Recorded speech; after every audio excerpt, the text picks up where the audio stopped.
Okay, 3, 2, 1. Oh my goodness. Good morning, good afternoon. Whatever it is for you, I hope you're having a fantastic day. My name is Zach Schaumler. This is Strong Opinion Sports, episode 257. I'm calling it 257.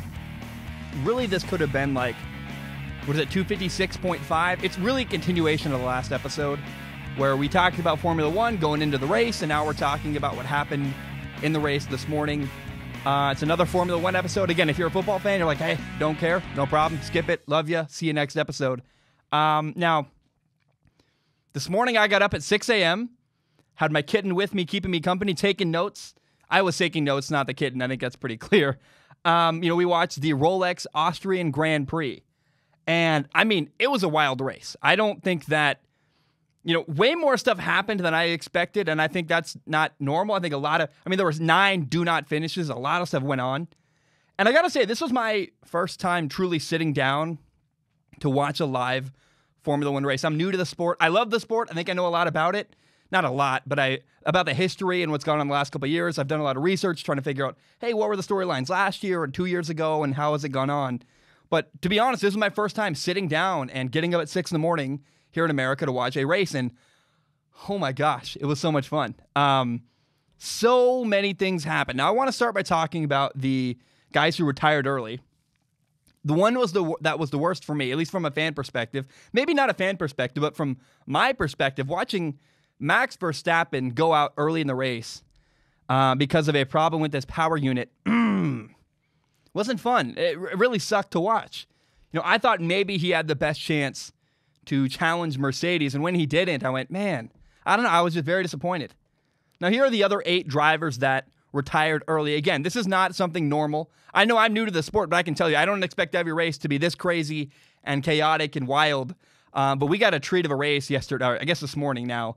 I'm saying it's confusing because it's midnight for me, so like it just became tomorrow, even though I watched the race when I woke up this morning. Very weird and confusing. Daniel Ricciardo's Renault overheated. Lance Stroll had a power issue. Both Haas drivers had brake failure, Kevin Magnussen and Romain Grosjean. George Russell's Williams had a fuel pressure problem. Kimi Räikkönen's wheel, I don't know if you're watching this, Kimi Räikkönen's wheel just fell off. I went, oh, crap. And apparently it happened in pit lane. It got cross-threaded. And so Alfa Romeo actually got fined 5,000 euros for the incident in pit lane. Daniel Kvyat, it's KVY. Now, in America, I've never come across the sequence of letters KVY before in my life. I'm going to pronounce it Kvyat. I think that's how it's said. He had suspension failure. And then the other Red Bull, Alex Albon, had a power unit problem as well. Now, Red Bull Racing had a frustrating day overall, kind of a frustrating race. They had 2 do not finishes, DNFs. And what's sad is both racers were in a podium place and then lost it because of the problems they were having. And it just was like, man, I felt bad for Red Bull. I think if I had to pick I don't have a favorite racing team. I love all the storylines. I think it's fun. I root for pretty much everybody. There's not anybody I hate really in the sport right now. If I had to pick a favorite team, I like Red Bull just because I think a lot of people are going, man, they're the best chance it seems like to beat Mercedes, and it'd be cool to see the underdog win. And so I was disappointed with how they did today. Now, Lewis Hamilton just had a bad weekend overall. He had a problem in qualifying where he got a 3-place grid penalty for ignoring yellow flags during qualifying. And I'll be honest, it seemed like some trickery by Red Bull where they protested right before the race with a video. They waited until the final moments to catch Mercedes off guard. It cost Lewis Hamilton. He got moved back from his starting point, went from 2nd to 5th. And then during the race, so that penalty in qualifying. Then during the race, Lewis Hamilton got another penalty. And it pushed him from a podium place 2nd to 4th. Now, this was something I believe that Lewis Hamilton deserved. Alex Albon made a move to overtake Lewis Hamilton, and Alex was ahead going around a corner. Hamilton understeered right into him. And I felt so bad for Alex Albon. And it was Hamilton's fault very clearly, and I would be furious if I was Alex. I mean, he was. You could hear him on the radio saying, man, this guy's such a sore loser. And we got to dive into what happened between Lewis Hamilton and Alex Albon, because this is the second time this has happened to Alex from Lewis Hamilton. And Alex Albon's not wrong when he says, man, this guy cannot take losing it. He's a sore loser. Now, Hamilton got karma a little bit where he got moved out of a podium place. But for Alex Albon, there's no justice because, yeah, it might be good to see the guy that screwed you over and ended your day, basically, get, moved out of a podium place. But what did Alex get? Alex didn't really get anything. And I want to ask people, what are you supposed to do? Like, are you just not supposed to pass Lewis Hamilton? Is that how things are going to work now? Don't pass me or I'm going to spin you out. I'll understeer right into you and knock you out of the race. And I know Alex Albon had a power unit failure. That's what at the end technically got him out. But he went from competing to get into second place to way at the back of the grid. He's like, yeah, now, there's a reason. I think there's a lot of factors that went into him retiring early. Like, hey, we're out of the race. We might as well DNF, whatever. And so it was just infuriating to watch. I felt so bad for Alex. Now, I do want to say, I would be furious if I was Alex. I've said that many times, but I do believe Alex should have been more patient. I don't know if it was actually 20 seconds after a restart, but it felt like 20 seconds after restart where, there was no patience from Alex. He immediately after the restart happened, after yellow flags, tried to make a move and pass Lewis Hamilton. And I thought he should have waited for a better opportunity. Now, maybe that's not how racing works. Maybe you got to take what you get. I don't know. But I also believe maybe Alex didn't want to get slowed up. He didn't want to get slowed down battling for second place with Lewis. Well, Valtteri Bottas just gets away and pulls away in first place. Alex wanted to get into second place and then challenge Bottas. So I get it. But I just felt bad. Alex had his day kind of ruined because of a move that Lewis Hamilton didn't give him space to get around the corner. And I'm glad he got penalized. It felt very well deserved. Now, as a result of the penalty, maybe the coolest story of the day was that Lando Norris from McLaren got his very first F1 podium, got third place. And I was so happy for Lando. I think everybody was. Was anybody watching going, this darn kid, I hate him? I don't think anybody was. I think a lot of people watched Lando Norris celebrate. There was that moment where he jumps up on the McLaren CEO, Zach Brown. There literally just jumps on him and hugs him. And I like Lando Norris. It's hard to hate him. And I think everybody watched that and went, oh, that's cool. No matter who you are, no matter what your favorite team is, everyone kind of went, you know what? That's a cool moment. And I like McLaren all around. Lando Norris is 20 years old. They're getting Daniel Ricciardo next year. Plus the budget cap could really help them compete with bigger teams like Ferrari and Mercedes. They're building something at McLaren. I really believe they're headed in the right direction. I can't remember what NFL team I compared them to the other day, but I think that might have been wrong because they're truly building something. Got a young core there. I love the people running McLaren, and they're doing some stuff right. They're building a good team over at McLaren. Now, Racing Point did not impress me. So many people keep saying to me that I need to pay attention to Racing Point. They're like, Racing Point is driving a Mercedes car. They legally copied Mercedes. They're so great. They're going to be in the race for best of the rest. And I just want to say having a good car isn't good enough. They had a power unit failure with Lance Stroll. And then number 2, they didn't pit Sergio Perez, Checo Perez? I don't know. I don't know the lingo well enough. I'm too new to Formula One. Please don't hold it against me. I think it's Checo Perez, they call him. The point is, they didn't pit him during a safety car at the end of the race, and Sergio Perez didn't get new tires. And as a result, he got passed by Carlos Sainz right at the end. And a good car. Okay, great. They're driving a Mercedes. What are you going to do with it? I mean, do you have the right people that can take advantage of having that? I don't know that Racing Point does. Because a good car is not enough. You need a talented driver. You need good management. You need good decision-making and good engineering. There's a lot of factors that go into winning in Formula One. And the engine, the car itself isn't enough. And so, I mean, you can even have the parts now, the wrong engineering, not doing the right stuff with the car. So I don't know. I'm waiting for Racing Point to grab my attention, but they have to earn it. I have nothing against them.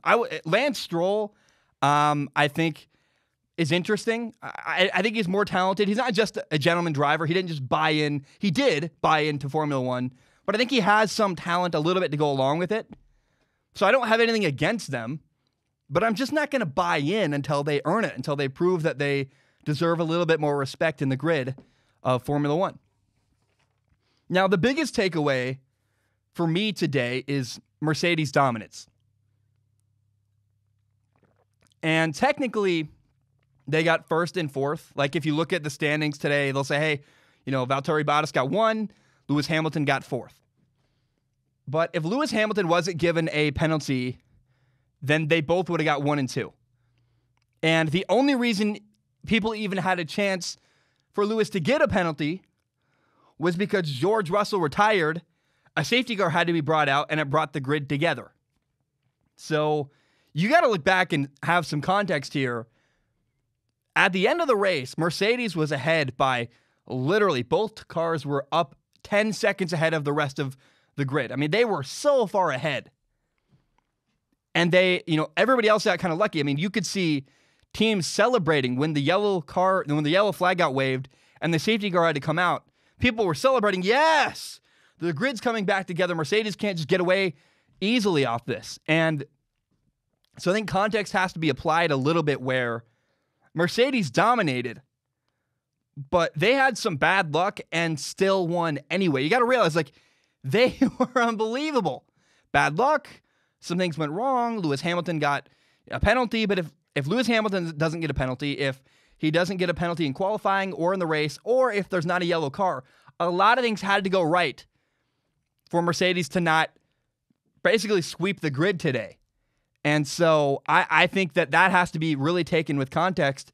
Mercedes looks like they're going to dominate. They were 10 seconds ahead and pulling away from the rest of the crowd. Now, we were robbed of one piece of drama that I think it was better. The way it played out was better than this potential storyline I'm going to lay out. But what I wanted to see, the storyline I wrote down, I can't wait to see this happen. Let's imagine that there's no safety car that gets called, and you have both Mercedes 10 seconds ahead of everybody else. Valtteri Bottas 1, Lewis Hamilton number 2. You and I both know that at some point, Lewis Hamilton would have tried to pass Valtteri Bottas. You know it. I can hear Ayrton Senna in my head saying, if you don't go for a gap, you're no longer a race car driver. I wish we'd seen that. I wanted to watch a true race between Bottas and Lewis Hamilton. I'm sad we didn't get that. Even if Mercedes is saying, no, hold off, Constructors' Cup, we got to get all the points from 1 and 2. I can see Lewis Hamilton going, I don't care. I got to go for it. I really think that's interesting to me. I'm sad we didn't get that. And I wonder if at some point later this year, we might get that exact same scenario and get a true race between Bottas and Lewis Hamilton. Now, Ferrari struggled early. They ended up in P2 with Charles Leclerc. But I got to say, if 9 cars don't retire, I don't think Ferrari would have gotten to the podium today. I think that early on in the race, before everyone else was gone from the grid. Now, hey, credit to Ferrari. Attrition matters. They had no DNFs. They held their own pretty good. But I'm not confident that Ferrari would have been on the podium again if 9 guys didn't go out of the race early. I think something's up with their car. Something didn't feel right with Ferrari today, where they kind of snuck in there at the end. But I don't feel great about Ferrari. I wish I had more to say about that, other than I just have a feeling in my gut that's like, this feels off a little bit from Ferrari this season.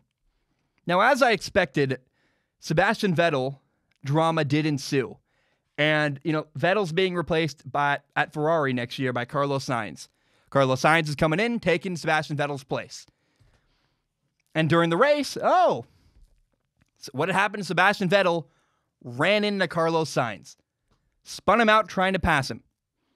Now, let me be clear. Sebastian Vettel spun out. Sebastian Vettel took a risk trying to show up the guy taking his place and spun out. And I'm curious how much more of that kind of stuff is going to happen this year.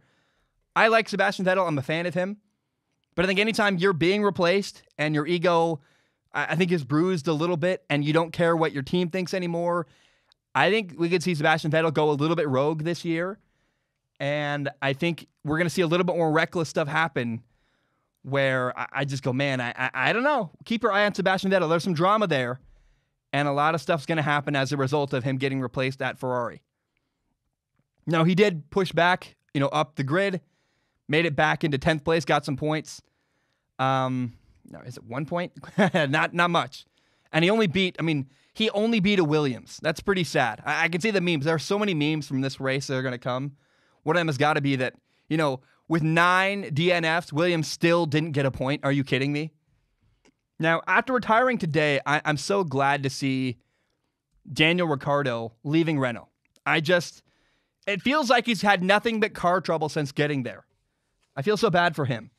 Now, he chose to be there. I think he made a mistake going there in the first place. But I'm happy to hear that Daniel Ricciardo's leaving Renault and going to McLaren. I'm also happy for Valtteri Bottas. He went through a divorce last year. I actually follow him on Instagram. I follow him and his new partner. And he looks so happy. It was a cool... I know a lot of people hate on Mercedes. I think their black cars are really cool. And I felt happy for Bottas. I just that's a good story. I like him. Mercedes is like the most likable. They're kind of the villain in Formula One because they win so much. But there are some teams in sports and a lot of things in sports where somebody's a villain. And I get why you hate them. Mercedes is hard for me to hate. I think they have likable people there. I think they dominate, which is kind of frustrating. I get that. And if you're a fan of like Ferrari or Red Bull or literally any other team, you go, I hate that Mercedes wins every single race. But I do think that they could be way worse. They could be. I don't hate them as much as everyone else does. I think that they're classy. I like their style, and I like Valtteri Bottas. I think he's a class act, and I was happy for him winning today. Now, I did figure out how to say AlphaTauri. Tauri. I can't say it properly yet. Now, I heard the announcer say it. I wonder if that kind of makes sense. If you go on YouTube and you try to figure out how to say AlphaTauri, everyone says Alpha to blah, blah, blah, and they kind of mumble off the end. They go Alpha to blah, blah, blah, blah. And you're like, what do you mean Alpha to blah, blah, blah, blah? That's not a word. I'm going to say AlphaTauri. Tau, T-A-U, Tauri. Makes sense to me. I hope I'm right. Shot in the dark. We'll find out.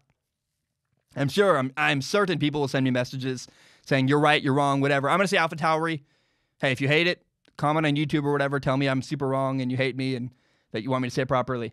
Now, I will say that not having fans in the stands had no impact on my experience at all.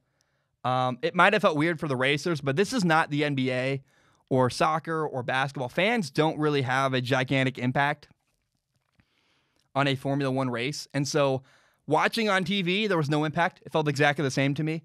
Totally normal. And I think another thing that's a bit overlooked in the sport of Formula One, a bit underappreciated. The broadcasters are awesome. Again, this was my first time watching a live race where I'm watching it the minute it's happening on TV. But I've watched a lot of Formula One races. I'm a nerd. We've been stuck inside because of coronavirus. I have gone back and watched way too many race replays. And I think the broadcasters are great. I don't know who I even heard. I think it was David Croft. I know for sure that Martin Brundle was there. But I was listening to the intro. I believe it was David Croft doing the intro saying, we are here in glorious Austria. And they're showing the beautiful shot of the mountains and it's super green everywhere. And he's going on this long rant by himself. And I go, man, this dude is killing it. I just was so impressed. As a guy who talks for a living into a microphone for a lot of time in a row, I was just really impressed. And I thought it was great. Again, I want to go back to this. There's a meme I have on my phone where, a lot of memes I think came from this race, but one of them about Williams really stuck out to me. I want to read it to you guys. It says, F1 God to Nicholas, and I'll put it on screen on YouTube. F1 God to Nicholas. I've got good and bad news for you. Nicholas says, okay, well, give me the good one first. F1 God. You're going to finish P11 in your debut race. Nicholas, oh my gosh, that's awesome. Wait, what's the bad news? F1 God. You're going to be last anyway. I just go back to, I cannot believe, let this sink in. There were 9 retirements in the race today, and Williams still did not get a single point. It's like, oh my God, it's tragic. It's sad. Again, there are going to be so many good memes from this race. So many good storylines took place and went on, and I can't wait to watch people make fun of Lewis Hamilton for, you try to pass me, you shall not pass. I think that meme's got to be made. Making fun of Lord of the Rings, that'd be hilarious. Did I just make a meme? Question mark? I don't know. I haven't been on Reddit today. I'm sure someone already did that. And I go back to Williams. It's kind of funny. It's kind of sad. But that's all I have on the race today. It was phenomenal. I loved it. I hope you enjoyed watching it. And I don't believe every race is going to be that exciting and interesting. But man, this one was great. Now I have 3 questions/comments I want to read from the audience. I call this Ask Zach. My favorite part of the show. What happens here is that you go to patreon.com/Zach Schaumler, and you can give $1 a month. You can give more if you want to. Please do. It literally helps pay my rent, but $1 a month gives you access to submit a question on Patreon. I do not guarantee to read your question on the show, but I do guarantee I look at every single question with my eyeballs, and I pick the top couple that are going to fit the show that day and read them on the podcast. So the first question today is from John Luke. He says, to answer your question about engine costs, F1 currently only has 4 companies that supply engines for the field. That is Renault, who supplies Renault and McLaren, Ferrari, who supply Ferrari, Haas, and Alfa Romeo, and then for Mercedes, who supply Mercedes, Racing Point, and Williams, and Honda, who supply Red Bull and Alpha Tauri. Now, in F1, there are 2 kinds of teams. The first kind is what they call works teams. These are usually associated with a large car manufacturer who either own or support and work closely with the team. They produce both the engine and the chassis. The other kind of team is what they call customer teams. So a works team is Mercedes, Ferrari, and Renault. Now, customer teams like Red Bull, they design the chassis, and then they have deals with the engine manufacturers who supply the engines. The idea, when excluding the cost of these deals from being included in the cost cap, is to not punish customer teams.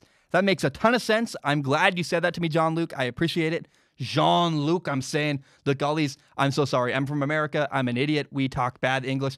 I'm telling you, I've met German people who speak better English than I do. It's just a thing we're bad at. It's like, I can't believe English is the first language here and the only language I know because I'm a piece of crap. And again, I'm so impressed with people in Europe that are like, I can speak 4 languages and they all sound better than my English. And I'm like, man, you people. Jean-Luc, thank you so much. Thanks for looking at this with your eyeballs. And to you listening, I'm so glad. Now, the next question is from Sean. As I drink some water real quick. Sean writes in, he says, so Sebastian, oh my gosh, what am I saying? He says, Sean writes in, he says, what do you think of the driver lineups for 2021? And I want to talk about first Sebastian Vettel. He has been kind of booted by Ferrari. He's out at Ferrari. And Carlos Sainz is going from McLaren to Ferrari to replace him at Ferrari. Daniel Ricciardo is going from Renault to McLaren to replace Carlos Sainz. And I think Ferrari, I'm not a gigantic fan of Ferrari. I kind of make fun of them a little bit a lot. I call them the Dallas Cowboys of F1. And I say that, they are, again, I think they are pretty dramatic. I think there's a lot of politics that go on behind the scenes at Renault, Ferrari. I don't know that I want to be a part of their company. Although, man, if they want to sponsor me, hey, I'll drive a Ferrari, that'd be awesome. Although I don't know if it's on brand for me. So Ferrari did a great move here, though, where they got rid of Vettel. Vettel's pretty clearly wants to be a number 1. I think his ego is a little bit bruised. He used to be a number 1. He used to be a champion. He's not anymore. And the options for Ferrari to replace Sebastian Vettel with were Carlos Sainz and Daniel Ricciardo. And Carlos Sainz's personality makes him a great number 2. The Robin to somebody else's Batman. Ferrari wants to build around Charles Leclerc. That's very, very clear.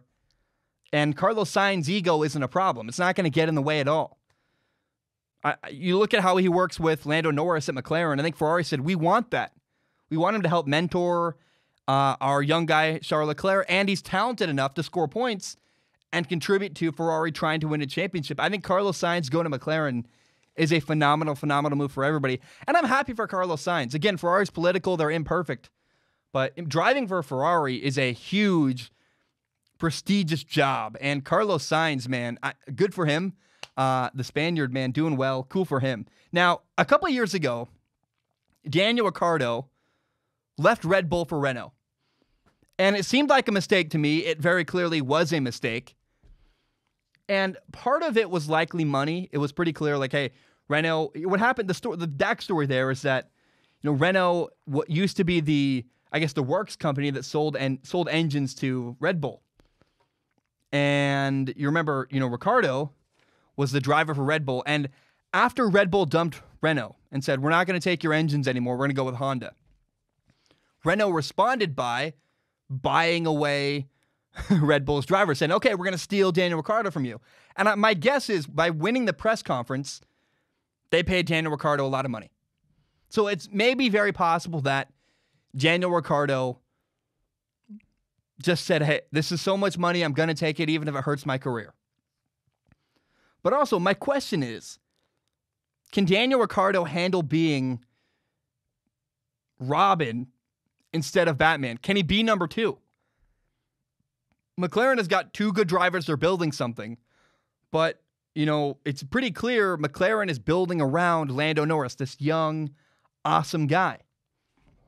And I want to see how Daniel Ricciardo works with Lando Norris and McLaren. How does it work out? It could be great. It probably will be great. Everything I've seen from interviews of Daniel Ricciardo is he's not... I don't know that he's a problem. I don't think he's a gigantic egomaniac. I think he likes himself a little bit, but if you how do you be a Formula 1 driver if you don't have confidence? But because of what he did at Red Bull, where, my hesitation to think that McLaren might be killing it here with this move, I think they are. I'm pretty confident. I love Daniel Ricciardo. He's talented. He can help McLaren in their pursuit of winning a championship and doing better. He's going to score a lot of points for them. But my hesitation here is, can Daniel Ricciardo handle being number 2? Because if he could, why didn't he go to number 2 at Red Bull? He didn't want to be number 2 behind Max Verstappen. Now, maybe Max Verstappen was a pain to work. I don't know what the stuff behind the scenes is. But I remember that when Daniel Ricciardo left Red Bull, I said, that's a mistake. He's making a decision because he doesn't want to be number 2 behind Max Verstappen, and he wants the money.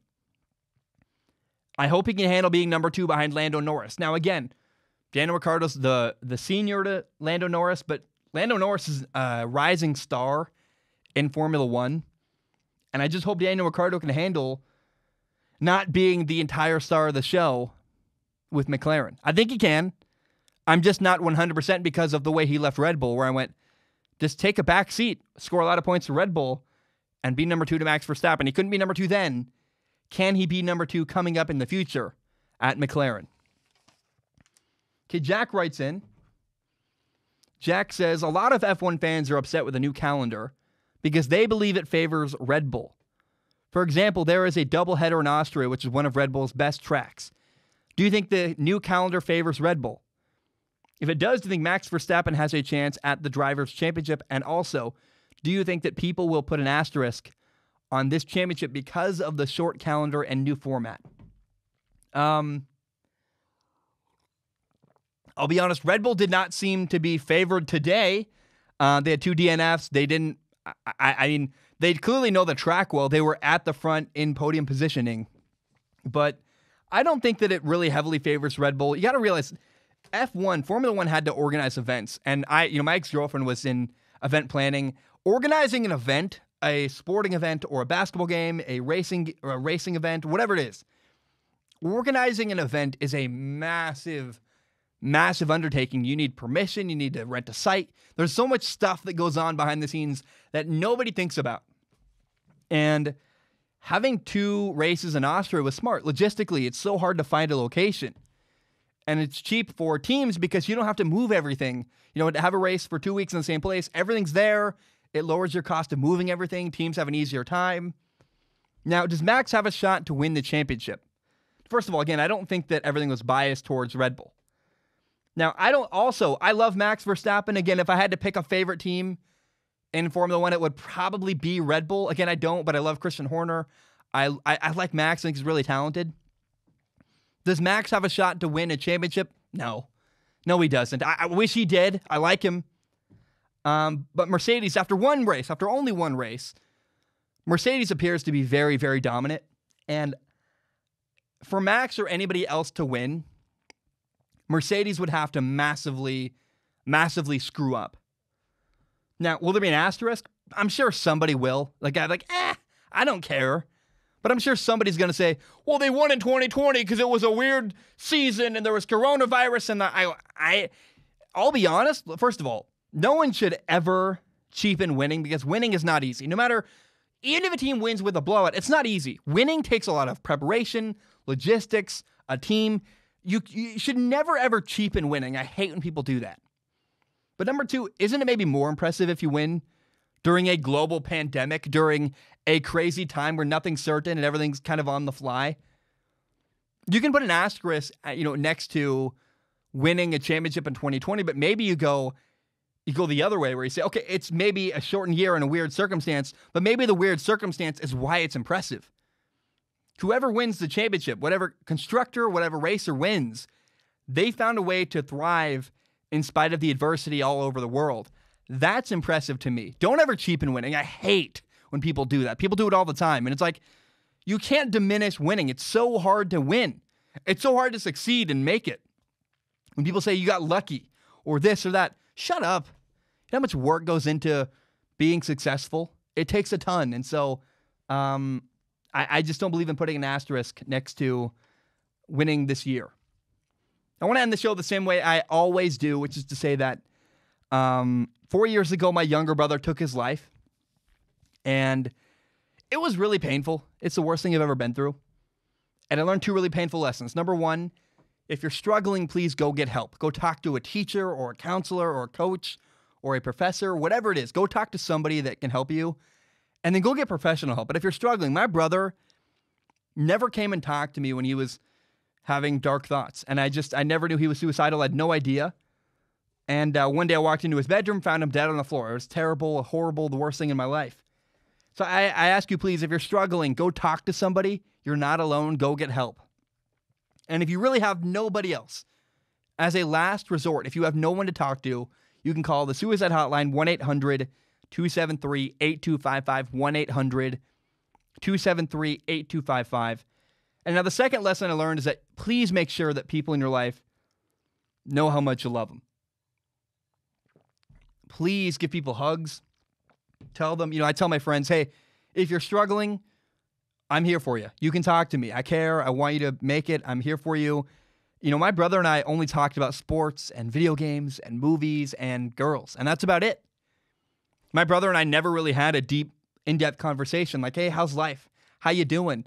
How was your breakup? How was this? How was that? And I regret that. And so I encourage you. I'm okay. I know, it was 4 years ago. What happened to my brother was not my fault. And it won't be your fault if something happens in your life. But I really would encourage people, make sure that you tell the people in your life you love them. Make it clear that you care about them and that you're there for them if they're struggling. I wish I'd done a better job telling my brother how much I cared about him and made it more clear to him that he could have talked to me, because he never did, and that's sad. Now, again, I'm okay. It's been years. I still struggle. I carry with me, but I want you to be clear. Like, I'm okay. I don't need messages saying, Zach, I'm sorry. It's not your fault. You got it. Because I've gotten that before. I don't want that. But I just want to encourage people.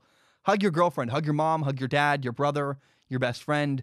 Tell people you love them. It makes a huge impact in their lives. And I think when someone dies, all you think about is, man, I wish I'd said that to them more. Guys, my name is Zach Schaumler. Thank you so very much for tuning in. Formula One is fun for me, man. I love it. It's a passion project. And got a lot of good stuff. I wrote a ton about football today. We're doing another topic, another normal SOS tomorrow, probably in the morning, hopefully, probably afternoon, if I'm realistic, because I'm going to go to bed at some point and have to sleep and try to, who knows what. But new stuff's coming. Thank you so much. Have a great day. Ba-dum-bum. Bam. We are done.